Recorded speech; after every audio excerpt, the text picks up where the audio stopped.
19th March 1982 अव्यक्त मुरली। आज बाप दादा शक्ति सेना की शक्ति को देख रहे हैं। अभी प्राप्त की हुई शक्तियों को कर्म में लाओ, क्योंकि विश्व की सर्व आत्माओं के आगे कर्म ही आपकी पहचान कराएगा। कर्म से वह सहज जान लेंगे। कर्म सबसे स्थूल चीज है, संकल्प सूक्ष्म शक्ति है। आजकल की आत्माएं स्थूल मोटे रूप को जल्दी जान सकती है, वैसे सूक्ष्म शक्ति स्थूल से बहुत श्रेष्ठ है, क्योंकि लोगों के लिए सूक्ष्म शक्ति के वाइब्रेशन कैच करना अभी मुश्किल है। कर्म शक्ति द्वारा आपकी संकल्प शक्ति को भी जानते जाएंगे। मनसा सेवा कर्मणा से श्रेष्ठ है। वृत्ति द्वारा वृत्तियों को, वायुमंडल को परिवर्तन करना, यह सेवा भी अति श्रेष्ठ है, लेकिन इससे सहज कर्म है। उसकी परिभाषा तो पहले भी सुनाई है, लेकिन आज इस बात को स्पष्ट कर रहे हैं कि कर्म द्वारा शक्ति स्वरूप का दर्शन अथवा साक्षात्कार कराओ तो कर्म द्वारा संकल्प शक्ति तक पहुंचना सहज हो जाएगा। नहीं तो कमजोर कर्म सूक्ष्म शक्ति बुद्धि को भी, संकल्प को भी नीचे ले आएंगे। जैसे धरणी की आकर्षण ऊपर की चीज को नीचे ले आती है, इसलिए चित्र को चरित्र में लाओ। 19th मार्च 1982 अव्यक्त मुरली। बाबा कह रहे हैं, आज बाप दादा शक्ति सेना की शक्ति को देख रहे हैं। अभी प्राप्त की हुई शक्तियों को कर्म में लाओ, क्योंकि विश्व की सर्व आत्माओं के आगे कर्म ही आपकी पहचान कराएगा। कर्म से वह सहज जान जाएंगे। कर्म सबसे स्थूल चीज है, संकल्प सूक्ष्म शक्ति है। आजकल की आत्माएं स्थूल मोटे रूप को जल्दी जान सकती है, वैसे सूक्ष्म शक्ति स्थूल से बहुत श्रेष्ठ है, लेकिन लोगों के लिए सूक्ष्म शक्ति के वाइब्रेशन कैच करना अभी मुश्किल है। कर्म शक्ति द्वारा आपकी संकल्प शक्ति को भी जानते जाएंगे। कर्म शक्ति एक है, संकल्प शक्ति एक है, कर्म शक्ति। मनसा सेवा कर्मणा से श्रेष्ठ है। वृत्ति द्वारा वृत्तियों को, वायुमंडल को परिवर्तन करना, यह सेवा भी अति श्रेष्ठ है, लेकिन इससे सहज कर्म है। उसकी परिभाषा तो पहले भी सुनाई है, लेकिन आज इस बात को स्पष्ट कर रहे हैं कि कर्म द्वारा शक्ति स्वरूप का दर्शन अथवा साक्षात्कार कराओ तो कर्म द्वारा संकल्प शक्ति तक पहुंचना सहज हो जाएगा। कर्म से संकल्प तक पहुंचाना, नहीं तो कमजोर कर्म सूक्ष्म शक्ति बुद्धि को भी, संकल्प को भी क्या करती है? नीचे लाती है। जैसे धरणी की आकर्षण ऊपर की चीज को नीचे ले आती है, इसीलिए चित्र को चरित्र में लाओ। तो बाबा कह रहे हैं, अभी प्राप्त की हुई शक्तियों को कर्म में लाओ, क्योंकि विश्व की आत्माओं के आगे कर्म ही आपकी पहचान बनेगा। संसार की आत्माओं के आगे हमारे कर्म ही क्या बनेगा? हमारी पहचान। कौन से कर्म? अच्छे कर्म। अच्छे कर्म तो दुनिया में लोग भी करते हैं, अच्छे ही करते हैं वो। कल्याणकारी कर्म, श्रेष्ठ कर्म नहीं, वो नहीं। किस प्रकार के कर्म? कौन से? जैसे श्रेष्ठ कर्म, अच्छे कर्म, कल्याणकारी। चरित्र को सुधारने वाले कर्म, दूसरों के चरित्र को सुधारने वाले कर्म। आज संसार में चरित्र गिरा है, चरित्र की कहीं चर्चा नहीं है। जो दुष्चरित्रवान है उन्हें ही महान श्रेष्ठ समझा जाता है। चरित्र की चर्चा कहीं नहीं है। आज के युवक क्या उन लोगों के पीछे है जो चरित्रवान है? किसे अपना रोल मॉडल समझते हैं? अपना रोल मॉडल किसको समझते हैं? जो चरित्रवान है, जो श्रेष्ठ है, जो योगी है, जो तपस्वी है, उनको? या जो चरित्रहीन है, जो विकार और भ्रष्टाचार में डूबे हुए हैं, उनको? मराठी में एक कहावत है, केसांना वळण लावून देवानंद बनण्यापेक्षा हृदयाला वळण लावून विवेकानंद बनना श्रेष्ठ है।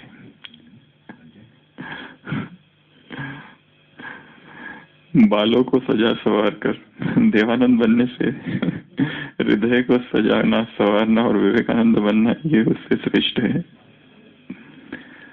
तो कौन से कर्म हो जिससे चरित्र का निर्माण हो, ऐसे कर्म करने हैं। और कौन से कर्म करने, किस तरह के कर्म करने? श्रीमत के आधार पर किए हुए कर्म, उसमें कल्याण होगा। टांग अगर टूट भी जाए, उस टूटी टांग से भी कल्याण होगा। इसके लिए चिल्लाओ नहीं, टांग टूटी, आत्मा तो नहीं टूटी ना। इसके लिए श्रीमत पर जो भी कर्म किए जाएंगे श्रेष्ठ कर्म है। अपनी तकदीर को लकीर नहीं लगानी है, कुछ तो समझो। कल की मुरली में शब्द था एक, कुछ तो समझो।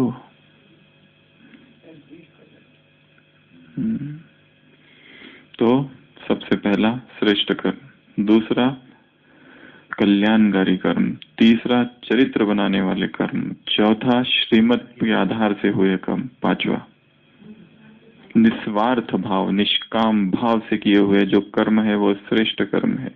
जिस कर्म में आसक्ति होती है, लगाव होता है, फल की कामना होती है, फलाकांक्षा होती है, जहाँ फलाकांक्षा आ जाती है कि इससे ये मिले, इसके लिए ये किया जा रहा है, वहां पर वो कर्म निस्वार्थ नहीं रहता।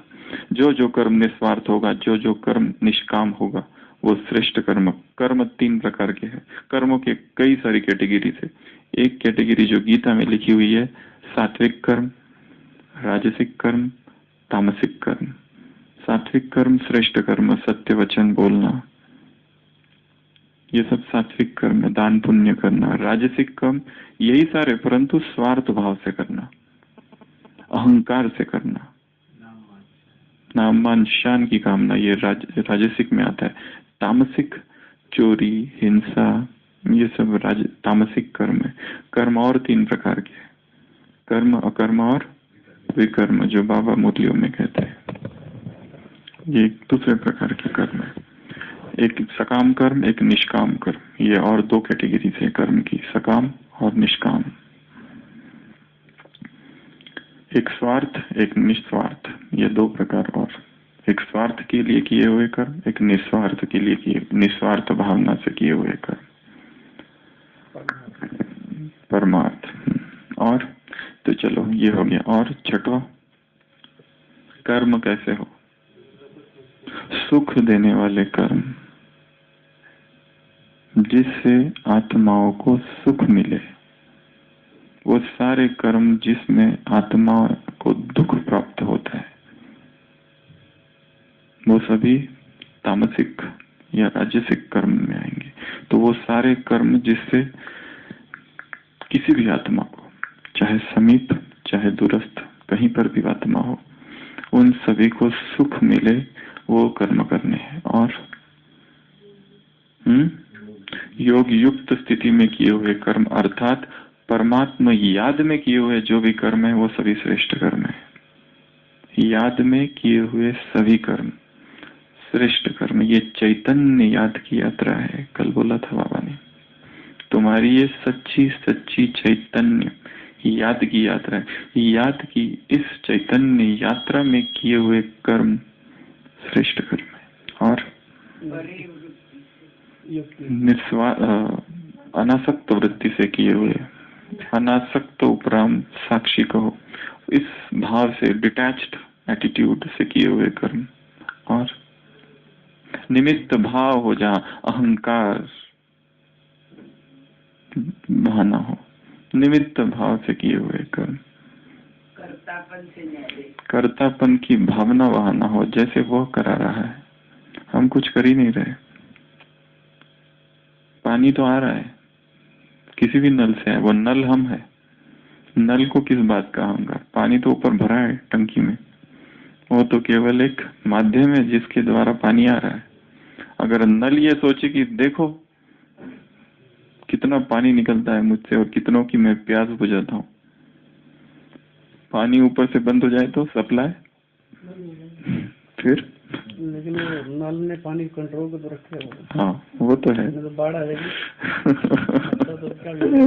महत्व तो है ही है। तो नेकी कर दरिया में डाल, नेकी करना और भूल जाना। क्या किया, किसका कल्याण किया? जैसे वो होली शैडो का बताया था कभी, उस तरह ये भी भाव नहीं कि भगवान ने मुझे निमित्त बनाए, ये भी अहंकार को जन्म दे सकता है। जिसका हम कल्याण करें उन्हें ये पता ना चले कि हमने किया, और हमने जिसका कल्याण किया हमें भी ये पता ना चले कि हमने उनका कल्याण किया। ये भाव भी कि मुझे बाबा ने निमित्त बनाया, मुझे, इसमें भी माया आ सकती है। इसके लिए दूसरा, त्रिकालदर्शी स्थिति में किए हुए कर्म, ऐसे कर्म जिसके लिए पश्चाताप ना करना पड़े। कई सारे ऐसे कर्म होते पहले ही बताया रहता है ये श्रीमत के विरुद्ध है और पश्चाताप करना पड़ेगा, फिर भी आदतवश, संस्कारवश, देह की आदर्शवश या मन की आदतवश वो कर्म होता है। मन सोचता है कि इसे नहीं करना चाहिए, परंतु देह, spirit is ready but flash is weak, परंतु देह नहीं मानता और व्यक्ति उस वासना में उतरता है और दुष्कर्म, विकर्म, कुकर्म कर बैठता है। इसके लिए हर कर्म त्रिकालदर्शी, त्रिकाल, 3 काल का ज्ञान बुद्धि में रखते हुए कि इस कर्म का क्या परिणाम होगा, दुख होगा कि सुख होगा। इसके लिए उत्तेजना में किए हुए कर्म, क्रोध में किए हुए कर्म, व्यक्ति बाद में पश्चाताप करता है। इसके लिए त्रिकालदर्शी स्थिति में किए हुए कर्म। नेक्स्ट, सोच कर किए हुए कर्म, तोल मोल कर किए हुए कर्म, सोच समझ कर किए हुए कर्म। और उसके लिए क्या करें? या फिर ये सोचना कि हमारे कर्म यादगार बन रहे हैं, इसके लिए वो श्रेष्ठ होने चाहिए। क्योंकि हम जो कर्म करेंगे उसे देखकर फॉलो करने वाले कितने हैं? हजारों, लाखों। हम विश्व की स्टेज पर है, मधुबन अर्थात विश्व की स्टेज। हमसे किसी ने कुछ कहा नहीं, पर देखा जरूर, और देखकर ही सीधा कर्म में ला लिया अपने जीवन में। यहाँ से जाकर तो वो अच्छा हो या बुरा, कुछ भी हो, वो हम निमित्त बने उसके लिए। और हाँ, यही कर्म, ये चलो ये भाव रखना कि यही कर्म रिपीट होने वाला है, कल्प कल्प की बाजी है, इसके लिए श्रेष्ठ कर्म ही करने हैं। और अब किसी को कहने की जरूरत नहीं, अच्छे कर्म जो कल की मुरली में भी था, मुझे देखकर सब करेंगे, छोटे सो अर्जुन। दूसरों के लिए वेट नहीं करना है, इनिशिएटिव खुद लेना है। नेक्स्ट, नम्रता से किए हुए कर्म, नम्रता का भाव हो, वहां पर निमित्त भाव हो, निर्मल वाणी और नम्रता का भाव। गुणों का दान करने वाले कर्म हो, दूसरों को प्रेरणा देने वाले कर्म हो, दूसरों में उमंग उत्साह भरने वाले कर्म हो, प्रेरणादायी कर्म, रॉयल कर्म हो। वो कर्मों से ऐसा ना लगे कि कर्मों से, जैसे हम इधर मार्केट में एक दुकान है, उसमें लिखा हुआ है कपड़े की दुकान है, वहीं सामने ही है। Customer is a king and king never bargains. Customer जो होता है वो राजा की तरह है, वो कभी भाव वगैरह नहीं करता है। रॉयल रहता है वो। ऐसा लिखा है वहां दुकान में। चलो जो भी है, परंतु बाबा कहते हैं ना, रॉयल बच्चे जो होते हैं नीचे की उठाए, गिरी हुई चीज कभी उठाते नहीं है। राजा के सामने कुछ आता है नजराना, वो खुद थोड़ी हाथ लगाता है, अरे क्या है देखो, इशारा करता है बस। तो ऐसे कर्म छोटी छोटी चीजों के लिए, जैसे बहन जी ने भी एक बार, एक बहन जी ने बताया था ना कि हम तो दुकानदार के पास जाते हैं और भाव करते, वो कहता है 10 रुपए की सब्जी, हम कहते हैं 8 रुपए में दो, 8 रुपए में दो, और इधर कितने बड़े बड़े नुकसान हो जाते हैं। पेनी वाइज पाउंड फुलिश। छोटी छोटी चीजों के लिए ये कर दे और बड़े बड़े नुकसान ऐसे ही हो जाते हैं हमारे। अरे बेचारा वो 10 रुपए में बेच रहा है, उसको कितना मिल रहा है, उसमें भी बहुत ज्यादा उससे बार्गेन करना। तो ये सारे जो कर्म है रॉयल कर्म नहीं है, हम राजा के बच्चे। You are son of king not beggars. किसी भिखारी के बच्चे नहीं है हम। दिव्य गुण युक्त और दातापन। दातापन का भाव हो कर्म में, हमारे कर्म दिव्य गुणों से युक्त हो और दातापन का भाव हो। शृण्वन्त विश्वे अमृतस्य पुत्राः।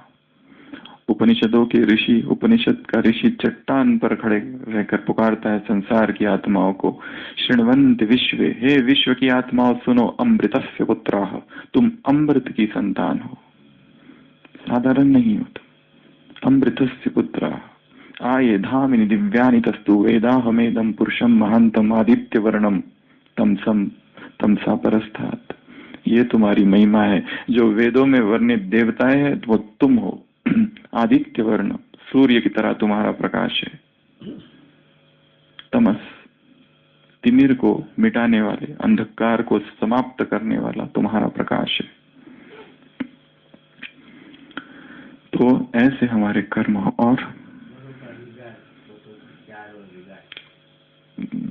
उसमें प्यार हो और रिगार्ड हो, चलो ये कहा जा सकता है। और रियल, झूठे सिक्के ना हो, खरे सिक्के हो, ठगने वाले कर्म ना हो। जैसे एक व्यक्ति होता है, वो एक साहूकार के पास जाता है और कहता है कि एक बहुत ही वृद्धा महिला है, बहुत ही गरीब है, विधवा है, वृद्धा है, बूढ़ी हो गई है, 10 साल से एक मकान में रह रही है, 10 साल से एक मकान में रह रही है और मकान मालिक को देने के लिए उसके पास पैसा भी नहीं है। आप कुछ मदद कर सकते हो? बेचारी कहाँ जाएगी अबला नारी। वो उसकी करुण वर्णन सुनकर कहता है कि करना तो चाहिए, मैं देना चाहता हूँ, ये लो पैसे मेरी तरफ से, और मैं अपने मित्रों को भी कहूंगा कि वो जो वृद्धा है, वो जो गरीब है, वो जो महिला है, अबला नारी है, उसकी सभी मिलकर हम मदद करेंगे। वो कहता है बहुत अच्छा। पर वो व्यक्ति, साहूकार, उससे पूछता है कि आप कौन हो, आप उसकी क्या मदद, क्यों मदद करना चाहते हो, आप हो कौन? वो कहता है मैं ही वो कहता है, पहले वो कहता है कि मदद इसलिए करो क्योंकि मालिक जो है ना उसको निकाल रहा है, अभी 10 साल से किराया नहीं दिया इसलिए मालिक निकाल रहा है। तो ये साहूकार उससे फिर पूछता है कि आप कौन हो, क्यों उसकी आप मदद करना चाहते हो? वो कहता है वो मालिक मैं ही हूँ।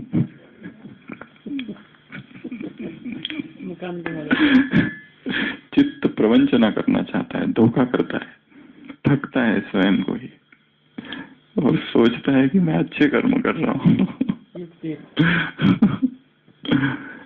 वैसे ही एक व्यक्ति जब मर रहा होता है तो वो अपनी वसीयत लिखता है, कहता है कि मेरी पत्नी को मेरा जो भी है वो आधा मिल जाएगा, मेरे बेटे को उसका आधा जो है वो मिल जाएगा, बेटी को उसका भी आधा, और जो बचा कुचा है वो गरीबों को मिल जाएगा। तो वकील कहता है बचता तो कुछ भी नहीं है, तो गरीबों को क्या देंगे? तो वो कहता है हाँ वो बात तो सही है, बचता तो कुछ भी नहीं है, परंतु शास्त्रों में लिखा है ना, मरते समय अच्छे ख्याल करना चाहिए। वैसे है तो मेरे पास कुछ भी नहीं, वैसे तो पत्नी को भी कुछ भी मिलने वाला नहीं है, परंतु शास्त्रों में लिखा है ना, जब मरते हैं तो अच्छे ख्यालात के साथ मरना चाहिए।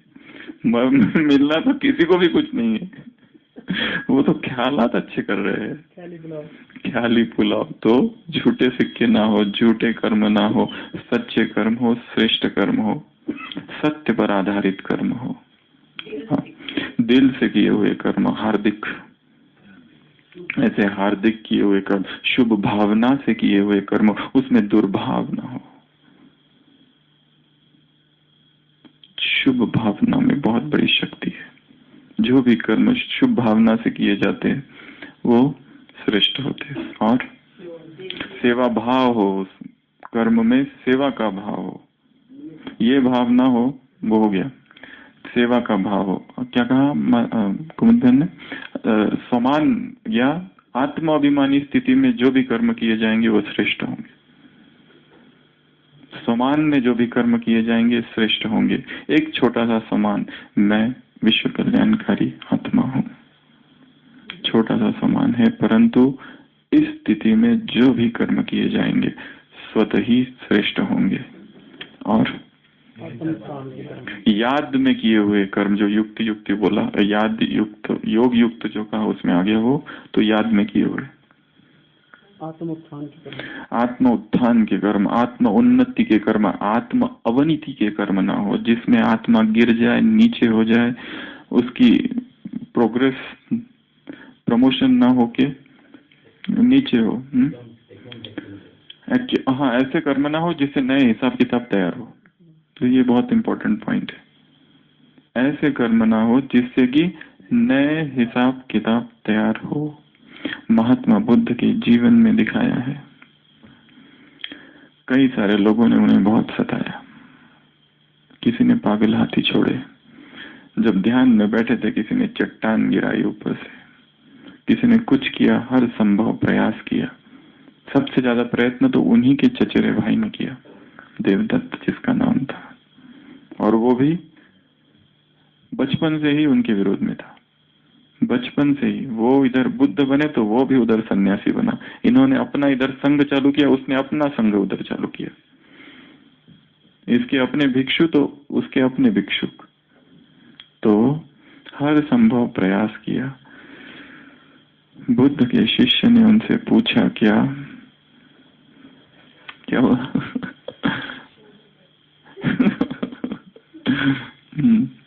तो क्या आपके मन में कभी क्रोध नहीं आता है? इन दुष्टों का कुछ तो करो।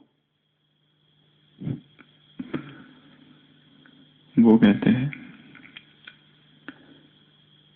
जो कुछ मेरे पास आ रहा है ये मेरे ही किए हुए कर्म का प्रतिफल है। कोई कुछ नहीं कर रहा है, ये मेरे ही किए हुए। भला इस संसार में कोई किसी को क्या पड़ी है कि दूसरों को दुख दे?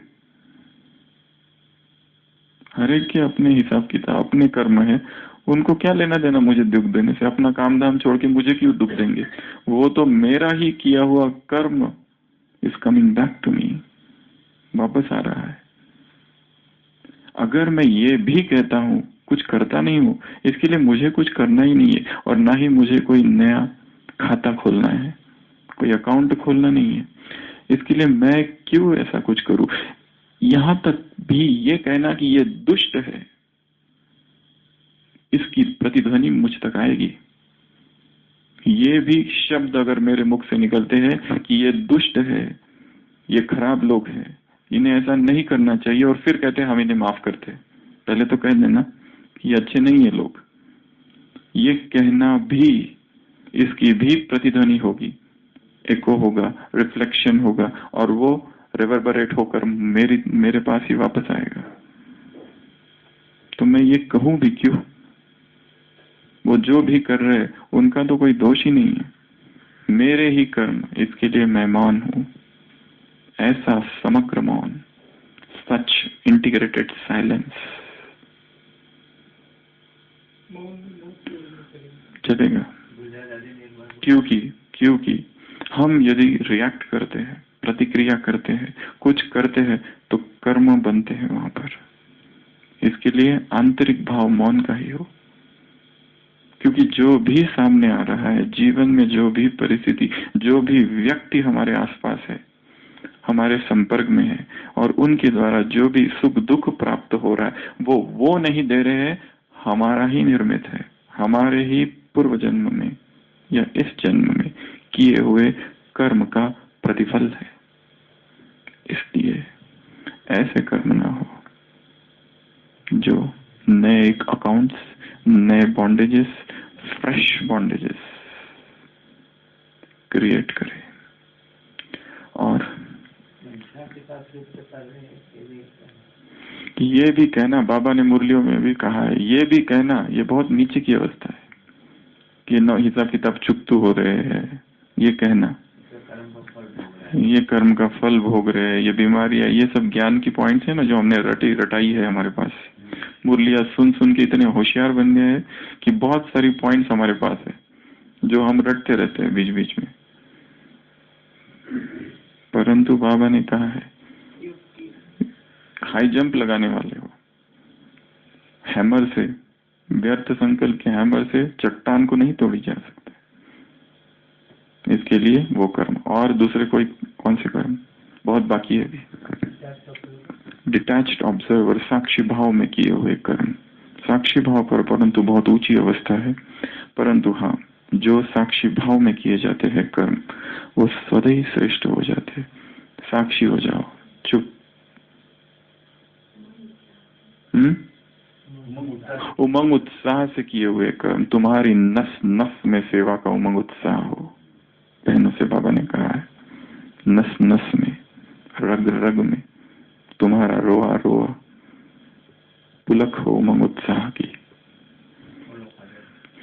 बाप समान किए हुए कर्म, बाप को फॉलो करने वाले जो कर्म हो वो कर्म हो, और खुशी खुशी से किए हुए कर्म हो, दुखी दुखी होकर नहीं, मर मर कर नहीं, खुशी से किए हुए कर्म हो। हर कर्म में खुशी झलके, जीवन में जो खुशी है, जीवन का जो आनंद है, जीवन की जो पूर्णता को हमने पाया है, जिस सत्य को हमने पहचाना वो उससे झलके, तो वो तो खुशी वाले कर्म हो। मुरली सुन रहे, जैसे उदाहरण बताया है, एक पिता अपने घर आता है तो देखता है उसके बेटे, उसकी बेटी छोटी और आसपास के उनके मित्र सारे बैठे हुए हैं, नहीं घर में, सॉरी चर्च में वो बच्चे बैठे हुए होते हैं। तो वो पिता पूछता है आप लोग क्या कर रहे हो? वो कहते हैं हम लोग खेल रहे हैं। तो पिता उससे कहता है अब तक क्या कर रहे थे? वो कहते थे हम चर्च खेल रहे थे। पहले हम क्या कर रहे थे? चर्च खेल रहे थे। तो हमने चर्च खेला, पहले हमने भाषण दिए, उसके हमने फिर पवित्र ग्रंथ बाइबल पढ़ी, फिर उसके बाद में हमने प्रवचन सुने, अच्छे कर्म कैसे किए जाए खेल खेल में, और अभी हम बैठकर इधर उधर की बातें कर रहे हैं। जैसे कि मधुबन के आंगन में कोई बैठा और उससे कहो भाई क्या कर रहे हो? बातें कर रहे हैं इधर उधर की, किसने क्या किया, व्यर्थ संकल्प, व्यर्थ चिंतन। उनसे कहो क्या कर रहे हो तो कहेंगे सुबह सुबह उठे, अमृत वेला अच्छा पावरफुल किया, फिर अच्छी पावरफुल मुरली सुनी, फिर धारणा युक्त कोई क्लास सुना, और अभी बैठकर व्यर्थ चिंतन कर रहे हैं।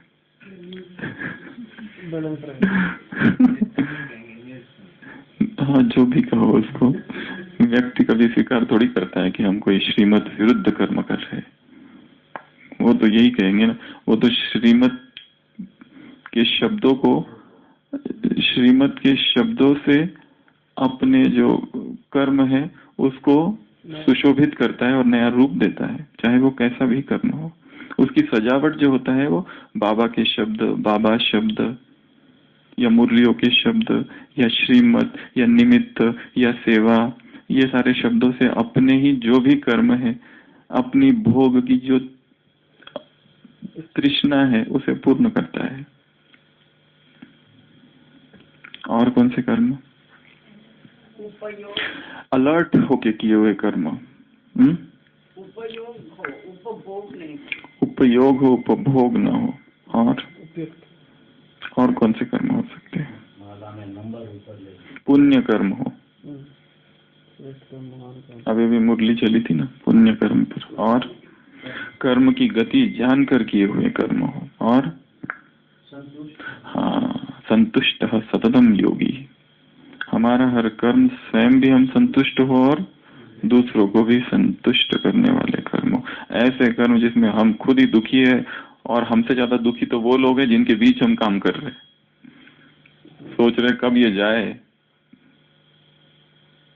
ऐसे करना हो। कोई अपने और संस्कार से संतुष्ट नहीं होते तो उनको 5% सोने के बाद नहीं, वो बहुत ही अपवाद है वो 5% का। शांति, धूम, कौन सा चक्र मचाना नहीं, धम चक्र मचाना नहीं, मुरलियों में आता है ना, धम चक्र मचाना नहीं है, शांति से किए हुए कर्म। हाँ, गुण युक्त, गुण में सब आगे वैसे तो ऐसे सारे हमारे कर्म हो। हर कर्म ये समझ के करो मैं स्टेज पर हूँ, बाबा मुझे देख रहा है, विश्व की सारी आत्माएं मुझे देख रही है। अपने ऑफिस में बैठो तो सोचो कि ऊपर से झांक झांक के लोग देख रहे हैं, क्या कर रहे हैं, कैमरा लगा हुआ है, यू आर अंडर सीसीटीवी। हाँ, अच्छा। हाँ, इसमें क्या कहा है बाबा ने, एक होता है पहले संकल्प करना, प्लानिंग करना, फिर कर्म करना। सीधा ही कर्म करो श्रेष्ठ, फिर उसके बाद में संकल्प, ये एक है संकल्प और फिर कर्म करना। पहले सोचना ये करना है वो करना, एक है सोचना नहीं, सीधा ही डायरेक्ट कर्म करो, उससे फिर संकल्प निर्माण होंगे और फिर बुद्धि वो आदत बनेगी। ये एक दूसरी विधि है। बाबा यही कह रहे हैं यहाँ पर, शक्ति स्वरूप का दर्शन कराओ, कर्म द्वारा संकल्प शक्ति तक पहुंचना सहज हो जाएगा। नहीं तो कमजोर कर्म सूक्ष्म शक्ति बुद्धि को भी, संकल्प को भी नीचे ले आएगी, जैसे धरनी की आकर्षण ऊपर से चीजों को नीचे लाती है। तो सीधा ही डायरेक्ट कर्म करना, जो पता है ना ये करना है, बस सीधा वो करो, फिर संकल्प स्वप्न जो भी है वो उसके बाद होगा। चलो आ जाइए, नेचुरल नेचर हो जाए श्रेष्ठ कर्म करने की। तो आज हमें किसको सकाश देनी है, जो वृद्ध, ओल्ड, बुढ़ापे में है, जो जीवन की शाम ढल रही है, ढल चुकी है, जो सोच रहे हैं कि अभी कहीं तो पश्चाताप का भी भाव है, कहीं संतुष्टता का भी भाव है, शरीर से कहीं असहाय भी है, तो कहीं कामना भी है, बहुत सारी बातें होती है बुढ़ापे में। तो ऐसी जो बूढ़ी आत्माएं हैं, जो कि कहीं कहीं वृद्धाश्रम में है, बूढ़ा घर में है, असहाय है, उनको कोई देखने नहीं आता है, मिलने नहीं आता है, बच्चों ने छोड़ दिया है और बहुत सारी बीमारियां है साथ साथ, ऐसी निरीह असहाय अवस्था में है, ऐसी जो बेबस आत्माएं हैं वो भी, और दूसरी भी जो समृद्ध है परंतु अभी बूढ़ी हो गई है, शक्ति नहीं है देह में, ऐसी आत्माएं जो अब तक बाप को जिन्होंने पहचाना नहीं है, पहुंचे नहीं है, ऐसी जो आत्माएं हैं उनकी इस वार्धक्य की अवस्था में उन्हें आह्वान करना, उन्हें सकाश देना, ये कार्य आज